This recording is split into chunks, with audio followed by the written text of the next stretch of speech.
नमस्कार, मैं स्वतंत्र कुमार और आप सभी का स्वागत करता हूं आपके अपने चैनल शॉर्ट हैंड टीम पर। तो दोस्तों, आज के इस वीडियो में दैनिक जागरण के संपादकीय से 431 शब्दों के डिक्टेशन को हम लोग लेने वाले हैं।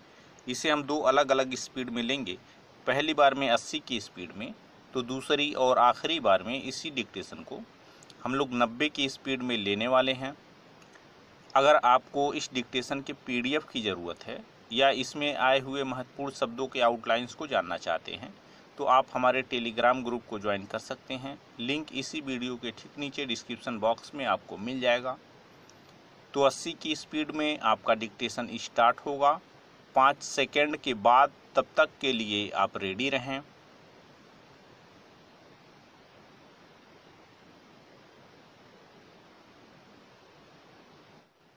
स्टार्ट। सेना के तीनों अंगों में भर्ती के लिए लाई गई अग्निपथ योजना से असहमत अप्रसन्न युवाओं ने देश के विभिन्न हिस्सों में जिस तरह उत्पात मचाया और इस दौरान पथराव एवं आगजनी के साथ हर तरह की अराजकता का परिचय दिया, वह न केवल आघातकारी है बल्कि शर्मसार करने वाली भी।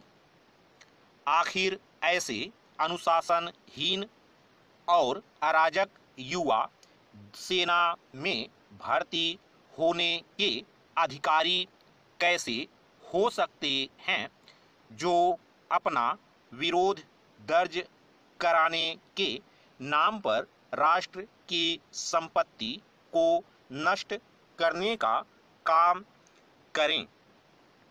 विरोध के नाम पर ट्रेनों को जलाना, रेलवे स्टेशनों पर तोड़फोड़ करना, सरकारी एवं निजी वाहनों को क्षतिग्रस्त करना, गुंडागर्दी के अलावा और कुछ नहीं।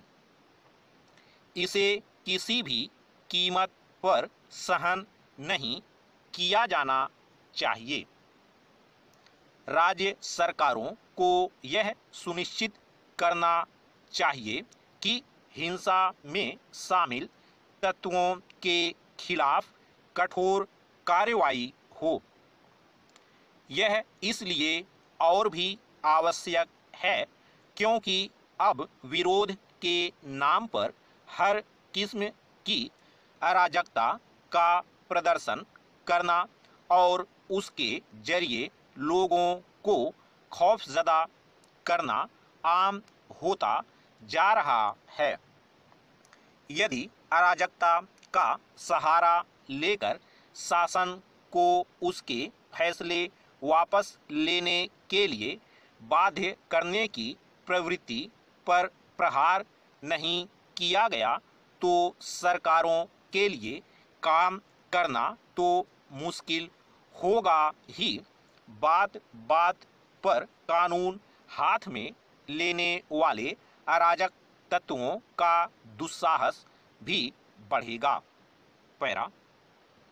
निसंदेह यह समझ आता है कि सेना में भर्ती होने के आकांक्षी कुछ युवाओं को अग्निपथ योजना के कुछ प्राविधान रास न आए हों, लेकिन इसका यह मतलब नहीं कि वे सड़कों पर उतरकर हिंसा करने लगें।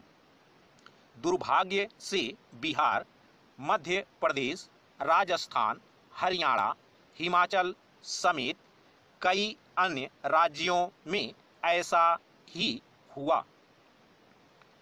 यह मानने के अच्छे भले कारण हैं कि कुछ राजनीतिक दलों ने युवाओं को अग्निपथ योजना के खिलाफ उकसाया।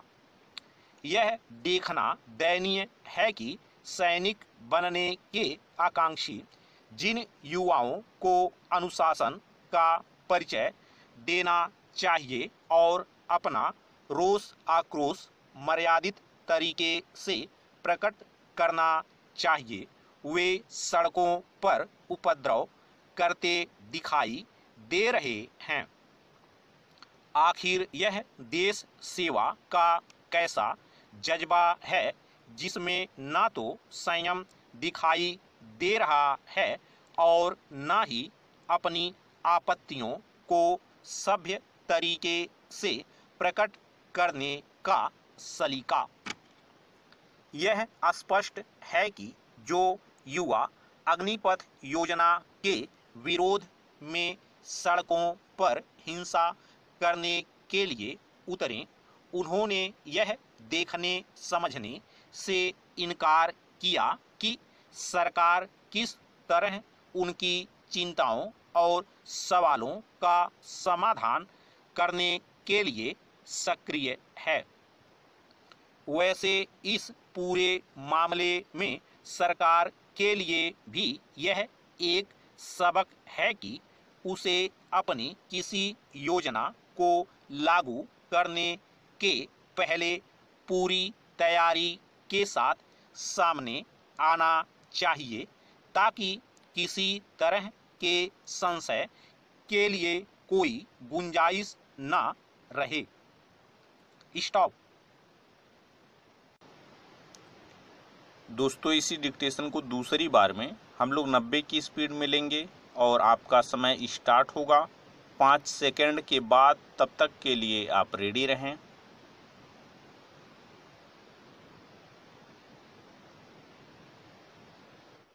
स्टार्ट। सेना के तीनों अंगों में भर्ती के लिए लाई गई अग्निपथ योजना से असहमत अप्रसन्न युवाओं ने देश के विभिन्न हिस्सों में जिस तरह उत्पात मचाया और इस दौरान पथराव एवं आगजनी के साथ हर तरह की अराजकता का परिचय दिया, वह न केवल आघातकारी है बल्कि शर्मसार करने वाली भी। आखिर ऐसे अनुशासनहीन और अराजक युवा सेना में भर्ती होने के अधिकारी कैसे हो सकते हैं, जो अपना विरोध दर्ज कराने के नाम पर राष्ट्र की संपत्ति को नष्ट करने का काम करें। विरोध के नाम पर ट्रेनों को जलाना, रेलवे स्टेशनों पर तोड़फोड़ करना, सरकारी एवं निजी वाहनों को क्षतिग्रस्त करना गुंडागर्दी के अलावा और कुछ नहीं। इसे किसी भी कीमत पर सहन नहीं किया जाना चाहिए। राज्य सरकारों को यह सुनिश्चित करना चाहिए कि हिंसा में शामिल तत्वों के खिलाफ कठोर कार्रवाई हो। यह इसलिए और भी आवश्यक है क्योंकि अब विरोध के नाम पर हर किस्म की अराजकता का प्रदर्शन करना और उसके जरिए लोगों को खौफजदा करना आम होता जा रहा है।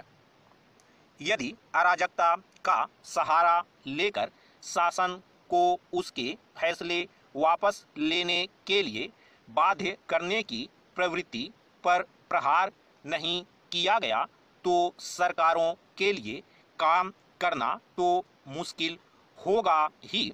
बात बात पर कानून हाथ में लेने वाले अराजक तत्वों का दुस्साहस भी बढ़ेगा। पैरा। निसंदेह यह समझ आता है कि सेना में भर्ती होने के आकांक्षी कुछ युवाओं को अग्निपथ योजना के कुछ प्राविधान रास न आए हों, लेकिन इसका यह मतलब नहीं कि वे सड़कों पर उतरकर हिंसा करने लगें। दुर्भाग्य से बिहार, मध्य प्रदेश, राजस्थान, हरियाणा, हिमाचल समेत कई अन्य राज्यों में ऐसा ही हुआ। यह मानने के अच्छे भले कारण है कि कुछ राजनीतिक दलों ने युवाओं को अग्निपथ योजना के खिलाफ उकसाया। यह देखना दयनीय है कि सैनिक बनने के आकांक्षी जिन युवाओं को अनुशासन का परिचय देना चाहिए और अपना रोष आक्रोश मर्यादित तरीके से प्रकट करना चाहिए, वे सड़कों पर उपद्रव करते दिखाई दे रहे हैं। आखिर यह देश सेवा का कैसा जज्बा है जिसमें ना तो संयम दिखाई दे रहा है और ना ही अपनी आपत्तियों को सभ्य तरीके से प्रकट करने का सलीका। यह स्पष्ट है कि जो युवा अग्निपथ योजना के विरोध में सड़कों पर हिंसा करने के लिए उतरे, उन्होंने यह देखने समझने से इनकार किया कि सरकार किस तरह उनकी चिंताओं और सवालों का समाधान करने के लिए सक्रिय है। वैसे इस पूरे मामले में सरकार के लिए भी यह एक सबक है कि उसे अपनी किसी योजना को लागू करने के पहले पूरी तैयारी के साथ सामने आना चाहिए, ताकि किसी तरह के संशय के लिए कोई गुंजाइश न रहे। स्टॉप।